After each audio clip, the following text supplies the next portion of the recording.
अध्याय की कथा पूरी हुई। अब 21वें अध्याय में श्री विदुर जी महाराज बड़ा सुंदर प्रश्न पूछ रहे हैं।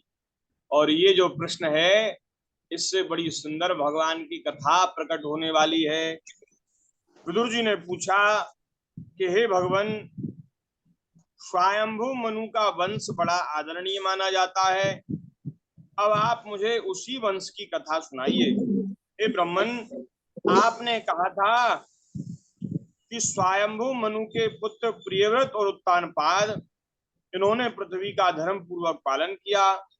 और उनकी जो 3 पुत्रियां थीं, उनमें जो देवहूति नाम से विख्यात हैं, वे महाराज ब्रह्मा जी की आज्ञा से करदम प्रजापति को ब्याही गई थीं। देवहूति योग के लक्षण यमादि से संपन्न थीं। उससे महायोगी करदम जी ने कितनी संतानें उत्पन्न की। और हमने सुना है कि इन्हीं करदम जी के यहाँ स्वयं भगवान का एक अवतार हुआ। श्री कपिल भगवान के रूप में भगवान माता देवहूति के गर्भ से प्रकट हुए। तो आप हमें उन्हीं कपिल भगवान के अवतार की कथा सुनाइए। तब मैत्रेय जी ने कहा कि हे विदुर जी, जब ब्रह्मा जी ने भगवान करदम जी जो हैं ब्रह्मा जी की छाया से उत्पन्न हुए थे, और करदम जी को ब्रह्मा जी ने आज्ञा दी कि बेटा तुम अब संसार की प्रजा वृद्धि का कार्य करो, संतान उत्पत्ति करो। तो करदम जी चले गए वन में। उन्होंने वहां तपस्या करी। 10,000 वर्षों तक गंगा सागर तीर्थ में सरस्वती नदी के तट पर उन्होंने तपस्या की। और बड़े एकाग्र चित्त से प्रेम पूर्वक शरणागतों को वर देने वाले श्री हरि की आराधना करने लगे। उनकी इस तपस्या से प्रसन्न होकर भगवान श्री हरि ने उनको प्रकट होकर के दर्शन दिया। श्री ठाकुर जी का सुंदर स्वरूप देख करके श्री करदम जी महाराज बड़े प्रसन्न हुए, बड़े आनंदित हुए। उन्होंने भगवान की स्तुति करी है। वे कह रहे हैं, जुष्टम बताध्याखिल सत्वरासे सांसिध्य मक्षणोस्तव दर्शनान्न यदर्शनम जन्म भीर्य सद्भिर रासासते योगिनो रूढ़ योगा। करदम जी ने कहा कि हे स्तुति करने योग्य परमेश्वर, आप सत्वगुण के आधार हैं। योगी जन अपनी योग की उच्च कक्षाओं में आरूढ़ होकर के और महाराज मन में आपके ध्यान का प्रयास करते हैं। मन में महाराज समाधि के द्वारा वे मन में अंतरात्मा में आपको खोजते हैं। उन्हीं भगवान आपका आज मैं नेत्रों से दर्शन पा करके, आज साक्षात मुझे आपका दर्शन हो गया। महाराज मैं तो कृतकृत्य हो गया। मुझे तो नेत्रों का फल मिल गया। जो नेत्र हमें मिले थे ये आज कृतार्थ हो गए, सार्थक हो गए। नेत्रों का फल हमें मिल गया। क्योंकि नेत्रों का फल यही है कि नेत्रों से इंद्रियों के स्वामी भगवान श्री हरि का दर्शन किया जाए। नेत्र ठाकुर जी ने हमें इसीलिए दिए, संसार का दर्शन करने के लिए नहीं।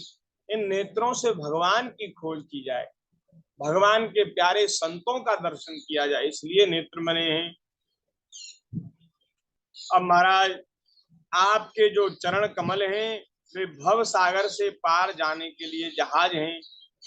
जिनकी बुद्धि आपकी माया से मारी गई है, वे मनुष्य तुच्छ क्षणिक सुख देने वाले विषयों के लिए जो नरक में भी मिल जाते हैं, आपके चरणों का आश्रय लेते हैं। माने सकाम भाव से संसार की विषय भोग की वस्तु को प्राप्त करने की इच्छा से आपके चरणों का आश्रय लेते हैं। लेकिन आपके चरण तो भवसागर से पार करने वाले जहाज हैं। तो जो भवसागर से मुक्त कर देने वाले भगवान के चरण हैं, उन चरणों का आश्रय लेकर भजन करके भी हमने संसार की तुच्छ क्षणिक सुख देने वाली विषय वस्तु मांगी तो उससे उससे बताओ क्या लाभ हुआ? उससे तो हमने महाराज बड़ा घाटा कर लिया। भगवान की आराधना की गई और वे भगवान जो प्रसन्न होकर के अपना स्वरूप तक प्रदान कर देते हैं, उनसे हमने संसार के विषय भोग मांगी। अच्छा, ये संसार के विषय भोग, इनमें सुख की प्रतीति तो होती है, लेकिन ये सुख जो है वो स्थायी नहीं है। यहाँ सुख में दुख छुपे पड़े हैं। अच्छा देखो, हम जो मन अपने मन में चाहते हैं वो हमारे मन की हो जाए। संसार के लोग, अब उनके मन में नाना प्रकार की कामनाएं होती हैं, तो एक बार को उन सबके मन की हो जाए, उनकी मन की इच्छा पूर्ण हो जाए, तो बताओ क्या कभी फिर दोबारा उनके मन में कोई बात नहीं उत्पन्न होगी? क्या होगी ना? और अगर महाराज वो चीज मिल भी जाए तो क्या उनके जीवन में कभी दुख नहीं आएगा? तमाम प्रकार के क्लेश, जंजाल, झंझट, दुख, संकट संसार में भरे पड़े हैं। जब तक यहाँ संसार में रहोगे तब तक महाराज ये संसार की आफतें पीछे लगी रहेंगी। इन आफतों से मुक्त नहीं हो सकते। मुक्त होने का एक ही उपाय है कि इस शरीर से और संसार से ही पीछा छूट जाए। अगर शरीर रहेगा तो झंझट भी रहेंगे। शरीर के धर्म है सुख दुख, भूख प्यास, रोग शोक, ये सब जो है शरीर के साथ चलते हैं। जब तक शरीर रहेगा तब तक भूख रहेगी, प्यास रहेगी, और तब तक सुख दुख भी रहेंगे। ऐसा नहीं है कि आप सुखी हो जाओगे फिर आपके जीवन में कुछ दुख ही नहीं आएगा। तमाम तरह के दुख महाराज आगे खड़े हैं, तैयार खड़े हैं, एकदम अलर्ट, और वे अपनी अपनी बारी का इंतजार कर रहे हैं कि कब हमारी बारी आवे और हम इसके ऊपर टूट पड़े। ये तो थोड़ा सा क्षणिक सुख हम लोगों को मिलता है और फिर उसके बाद महान दुखों का पहाड़ टूट पड़ता है। यहाँ संसार का यही क्रम है। जैसे दिन के बाद रात आती है, रात के बाद दिन, ऐसे ही सुख के बाद दुख आता है, दुख के बाद सुख आता है। यहाँ स्थायी सुख कभी नहीं बना रहता। ऐसा सुख नहीं रहता जहां दुखों का बिल्कुल अभाव हो जाए। ऐसा सुख तो भगवान के चरणों का, भगवान के चरणों की सनिधि हमें मिल जाएगी तब मिलेगा। यहाँ संसार में तो ये नाटक चलता रहेगा। इसलिए जब तक शरीर है, संसार है, तब तक महाराज एकदम सभी झंझटों से, सभी आफतों से, सभी दुखों से छूट पाना असंभव है। तो अगर आप सब प्रकार से सुखी होना चाहते हैं तो भैया इस संसार से, शरीर से नाता तोड़ करके, संबंध तोड़ करके और भगवान के चरणों का आश्रय लेकर के भजन करेंगे तो भगवान के चरणों का सानिध्य मिलेगा। फिर इस जन्म मरण के चक्कर से पिंड छूट जाएगा और भगवान का धाम मिलेगा। तब सुख मिलेगा, स्थायी सुख जो सदैव बना रहेगा। नहीं तो संसार में तो सुख के बाद दुख है। तो यहाँ के जो सुख हैं वो क्षणिक सुख देने वाले हैं। अब हमने भगवान की आराधना की और उन क्षणिक सुख देने वाले विषय भोगों को प्राप्त कर लिया। अरे क्या उन विषय भोगों को पाने का दोबारा उन विषय भोगों की लालसा नहीं होगी? क्या दोबारा फिर हमें किसी चीज की इच्छा ना होगी? क्या हमारे दुख समाप्त हो जाएंगे? बढ़िया से बढ़िया व्यंजन आरोग लो, पालो, तो एक बार को तो तृप्ति हो जाती है, लेकिन 2-4 घंटे बाद फिर भूख लगने लगती है। एक बार तो ऐसा लगता है अब कुछ, अब कछुनाथ न चाहिए मोरे, लेकिन 4 घंटे बाद जैसे ही वो पचता है भोजन, फिर दोबारा भूख लगने लगती है। एक बार तृप्त होकर के जल पी लो, फिर दोबारा प्यास लगने लग जाती है। अच्छा, नींद लेते लेते थक जाए कोई, नींद लेते लेते थक जाए और उसके बाद वो करे भाई अब तो उठ जा, तो हम एकदम झिक गए, पूरे तृप्त हो गए, अब नहीं सोना। तो कुछ समय तो वो शरीर से मेहनत कर लेगा, इधर उधर घूम लेगा, फिर लेगा, लेकिन थोड़े समय के बाद फिर नींद लेने की आवश्यकता आ जाएगी। तो संसार के जो ये विषय हैं इनसे कभी तृप्ति होती नहीं। तो इन्हीं सुखों को प्राप्त करना अगर हमने चाहा तो फिर क्या चाहा। इसलिए महाराज करदम जी कह रहे हैं भगवान से कि हे प्रभु, उनकी बुद्धि आपकी माया के द्वारा ठगी गई है, जो महाराज आपका भजन तो करते हैं लेकिन वे विषय भोगों को मांग लेते हैं। अरे ये जो विषय सुख हैं वे तो नरक में भी मिल जाते हैं। करदम जी कह रहे हैं ये भूख प्यास निद्रा विषय भोग ये सब नरकों में भी हैं, सब नरक में भी मिल जाते। तो उनको महाराज प्राप्त करने के लिए जो आपका भजन करते हैं उनकी बुद्धि नष्ट हो गई, लेकिन फिर भी सकाम भाव से आपका भजन करने वाले प्राणियों को आप उन विषय भोगों को दे देते हैं। ऐसा नहीं है भगवान नहीं देते, भगवान दे देते हैं। सकाम भक्तों की भी सारी कामनाएं पूरी करते हैं। महाराज ये जो मैं करदम जी कह रहे हैं, जिन लोगों की बुद्धि मारी गई है ऐसे ही व्यक्तियों में मेरी भी गिनती कर लीजिए, क्योंकि मैंने भी कामना से आपका भजन किया है। करदम जी कह रहे हैं महाराज मेरे पिताजी ने ब्रह्मा जी ने मुझको आज्ञा दी कि भाई घर बसाओ और गृहस्थ धर्म का पालन करते हुए प्रजा उत्पत्ति करो। तो मेरे भी मन में शीलवती सुंदरी स्त्री की प्राप्ति की इच्छा है, इसलिए मैंने आपकी आराधना की है। करदम जी कह रहे हैं बोले महाराज आप कल्प वृक्ष हैं, आपके चरण समस्त मनोरथों को पूर्ण करने वाले हैं। मेरा हृदय काम कलुषित है, मैं भी अपने अनुरूप स्वभाव वाली शीलवती कन्या से विवाह करके हस्त धर्म का पालन करना चाहता हूं, इसलिए मैं आपके चरण कमलों की शरण में आया हूं। महाराज नाना प्रकार की कामनाओं से फंसा हुआ यह सारा संसार आपकी वेद वाणी रूपी दोना है धर्म मूर्ते, उसी का अनुगमन करता हुआ मैं भी काल रूप आपको आज्ञा पालन रूप पूजा उपहार आदि, ये आप ही की आज्ञा है कि संसार के सारे धर्मों का पालन करो और महाराज वर्णाश्रम धर्म का विधि पूर्वक श्रद्धा पूर्वक पालन करो। तो जैसे ब्रह्मचर्य के बाद गृहस्थ आश्रम, गृहस्थ के बाद वानप्रस्थ, वानप्रस्थ के बाद संन्यास, तो यदि हम श्रद्धा पूर्वक धर्म पालन करें की प्राप्ति हो जाती है।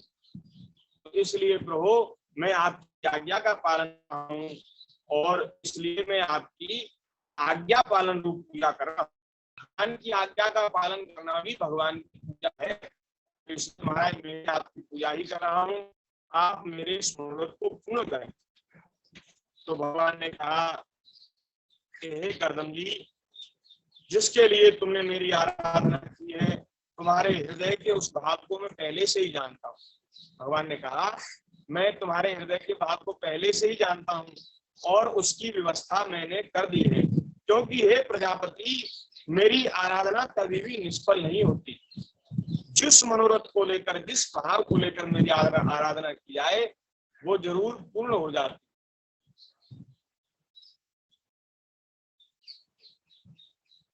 श्री वृंदावन बिहारी लाल की।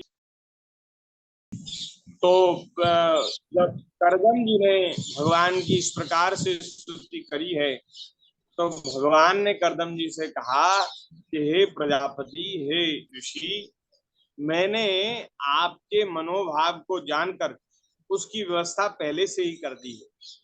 ठाकुर जी कह रहे हैं मैं आपके हृदय के भाव को जानता हूं, इसलिए सब व्यवस्था पहले ही कर चुका हूं। ऐसे हैं हमारे ठाकुर जी, देखो कितने बढ़िया व्यवस्था महाराज पहले ही करके रखते हैं। इसलिए बोले क्यों? क्योंकि देखो मेरी आराधना कभी निष्फल नहीं होती। मेरी आराधना जिस भाव को लेकर जिस मनोरथ को लेकर की जाती है वो जरूर फलदायी होती है। और फिर जिनका चित्त निरंतर एकांत रूप से मुझ में लगा रहता है उन तुम जैसे महात्माओं के द्वारा की हुई उपासना का तो और भी अधिक फल होता है। वो तो कभी निष्फल होती नहीं, उसका और विशेष फल होता है। इसलिए मैंने आपकी इच्छा जान करके उसकी व्यवस्था कर रखी है। अब देखो, आज से दूसरे दिन परसों परसों के दिन आपके पास आपके आपके ससुर अपनी बेटी को लेकर, आपकी होने वाली पत्नी को लेकर, धर्म पत्नी को लेकर के आएंगे। और वे कौन है? बोले वे चक्रवर्ती सम्राट स्वयंभू मनु, जो इस समय धरती के यशस्वी सम्राट हैं, सारी पृथ्वी का शासन करते हैं।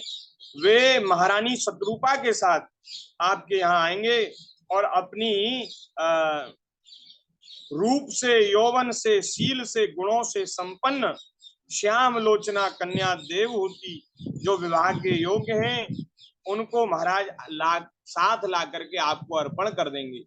ऐसी व्यवस्था स्वयं ठाकुर जी ने पहले से ही कर रखी है। बोले अब आप समय की प्रतीक्षा करिए और महाराज उनको स्वीकार कर लेना, और उनके गर्भ से 9 कन्याएं उत्पन्न होंगी, और फिर 10वें पुत्र के रूप में स्वयं में भी आपके घर आपके पुत्र के रूप में प्रकट होगा। इसलिए जो फल सन्यास के द्वारा योगियों को, ऋषि मुनि महात्माओं को प्राप्त होता है, वो फल आपको गृहस्थ धर्म के द्वारा प्राप्त हो जाएगा। मैं आपके घर पुत्र रूप में आऊंगा और फिर जीवों पर दया करते हुए आप आत्मज्ञान को प्राप्त करोगे, और फिर सबको अभय दान देकर अपने सहित संपूर्ण जगत को मुझ में और मुझको अपने में स्थित देखोगे। इस प्रकार से आप सिद्ध हो जाओगे, मेरी प्राप्ति कर लो। इस प्रकार की आज्ञा दी है। और महाराज श्री ठाकुर जी तो अंतर्धान हो गए, और करदम जी वहीं भगवान का स्मरण करने लगे, भगवान की जो मधुर मनोहर मूर्ति है उसका ध्यान करने लगे। और इधर परसों के दिन, जिस दिन भगवान ने आदेश दिया था, आज्ञा दी थी, उसी दिन श्री स्वयंभू मनु शत्रुपा जी के साथ, अपनी महारानी के साथ, अपनी बेटी को लेकर के पधारे हैं। और जो ये देवहूति मैया है ना, देवहूति मैया है, ये महाराज नारद जी सभा में करदम जी के गुणों का वर्णन कर रहे थे। तो देवहूति जी ने अपना मन जो है, अपना मन, अपना सर्वस्व श्री करदम जी के चरणों में न्यौछावर कर दिया।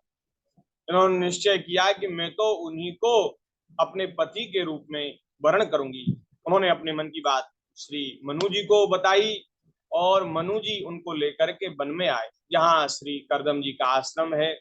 सरस्वती के तट पर बिंदुसर नामक तीर्थ है। और ये बिंदुसर नामक तीर्थ, महाराज जब करदम जी को भगवान ने दर्शन दिया, तो करदम जी के प्रेम के कारण भगवान के नेत्रों से अश्रु के बिंदु गिरे। तो अश्रु के बिंदु गिरे, इसलिए वो तीर्थ जो है वो बिंदुसर तीर्थ हुआ। भगवान के अश्रु जहाँ, प्रेम जहाँ, सरस्वती जी का परम पावन तट है, और एक सरोवर के रूप में सरस्वती जी का जल है, और वहां भगवान के बिंदु नेत्र से अश्रु बिंदु भी गिरे हैं। तो वहां लेकर के वे आए हैं और अपनी कन्या जो है करदम जी को समर्पित कर दी है। करदम जी ने ब्राह्म विधि से श्री देवहूति जी का पाणी ग्रहण किया है। और महाराज ये जो मनु जी हैं, वो सब दहेज की सामग्री भी अपने साथ लेकर के आए हैं। और उन्होंने महाराज बहुमूल्य वस्त्र, आभूषण, और जो गृहस्थ में आवश्यक पात्र हैं, क्योंकि ये तो महात्मा हैं, जंगल के फल फूल खा करके रह करके भजन करते हैं, इनके पास तो कोई व्यवस्था है ही नहीं, तो ये सब पात्र लेकर के आए हैं, बर्तन लेकर के आए हैं, और वे सब पात्र गृहस्थोचित अर्पित किए हैं। बहुमूल्य वस्त्र आभूषण अर्पित करके और अपनी कन्या को दे करके श्री मनु जी महाराज निश्चिंत हो गए, और वे वहां से चले हैं अपने राज्य की ओर। जब चलती बार जब महाराज अपनी बेटी से मिलने लगे हैं, तो विह्वल हो गए हैं और वे रोने लगे हैं। अब पुत्री का विवाह करके चले हैं, इसलिए वो महाराज पुत्री के वियोग से विह्वल हो गए। उन्होंने देवहूति के सिर के बाल भिगो दिए हैं। इस प्रकार से करदम जी से आज्ञा लेकर के रानी के सहित रथ पर सवार होकर सेवकों के सहित श्री मनु जी महाराज अपनी राजधानी चले आए हैं। और वहां ब्रह्मावर्त की राजधानी जो है, जहां इनका महल है, वहां जब उनको मालूम हुआ कि हमारे स्वामी आ रहे हैं, तब उन्होंने उनकी अगवानी की है, स्वागत सत्कार किया है। सब प्रकार की संपदा से युक्त बृहस्पति नगरी में मनु जी की राजधानी है। और जहां पृथ्वी को रसातल से ले आने के पश्चात शरीर कपाते समय श्री वाराह भगवान के रोम झड़कर गिरे थे, उस जगह इन्होंने अपनी राजधानी बनाई है। वे रोम निरंतर हरे भरे रहने वाले कुश और काश हुए, जिनके द्वारा मुनियों ने यज्ञ में विघ्न डालने वाले दैत्यों का तिरस्कार कर भगवान यज्ञ पुरुष की यज्ञों द्वारा आराधना की है। उन्हीं महाराज कुश और काश की श्री मनु जी ने बारह भगवान से भूमि रूप निवास स्थान प्राप्त होकर के और यज्ञ भगवान की पूजा की है। वहां श्री बृहस्पतिपुरी में मनु जी निवास करते थे। उसमें पहुंचकर उन्होंने अपने त्रिताप नाशक भवन में प्रवेश किया है। और महाराज वे धर्म अर्थ मोक्ष के अनुकूल भोगों को भोगने लगे। प्रातः काल होने पर गंधर्वगण उनके गुणों का गान करते थे, किंतु मनु जी उनमें आसक्त न होकर के प्रेम पूर्ण हृदय से भगवान श्री हरि की कथाएं ही सुना करते थे। अपने गुणों की चर्चा उनको सुहाती नहीं थी, भगवान की कथाएं ही सुनते थे। वे इच्छानुसार भोगों का निर्माण करने में कुशल थे, किंतु मननशील और भगवत परायण होने के कारण भोग उन्हें किंचित भी विचलित नहीं कर पाते थे।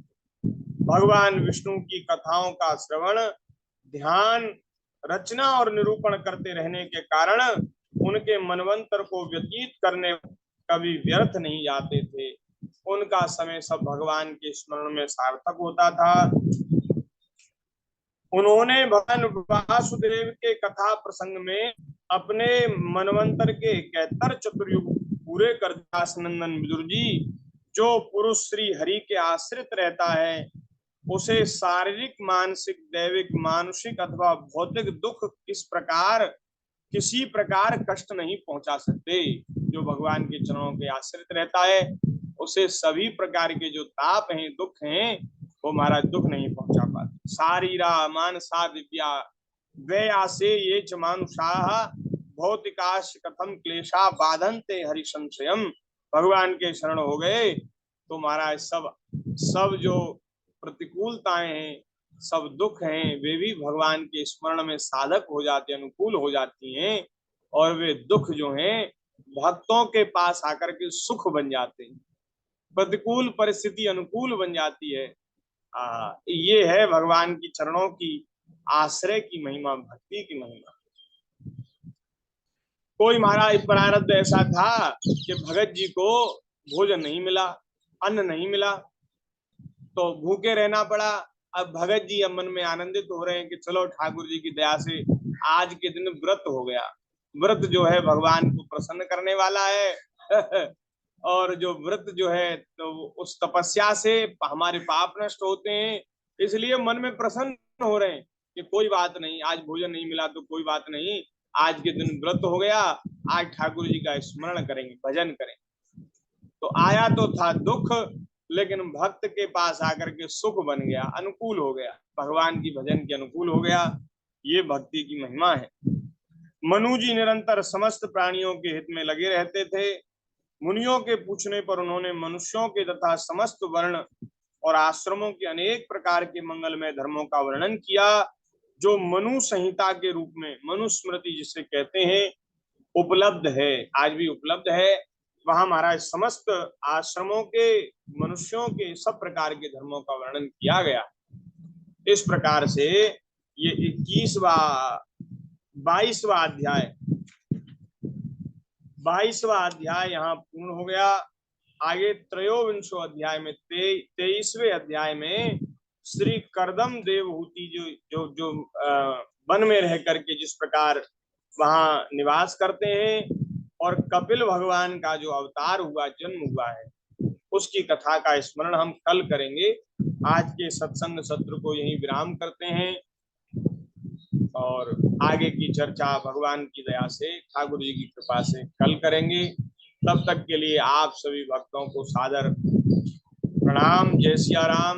सादर हरि स्मरण। राधे श्याम। श्री वृंदावन बिहारी लाल की जय। हरि शरण हरि शरणम हरि शरणम हरि शरणम हरि शरणम हरि शरणम हरि शरणम हरि शरणम हरि शरणम। तभी अपना माइक खोल लें। हरि शरणम हरि शरणम हरि हरि शरणम शरणं हरि हरि शरणम शरणं हरि शरणम हरि शरणम हरि शरणम।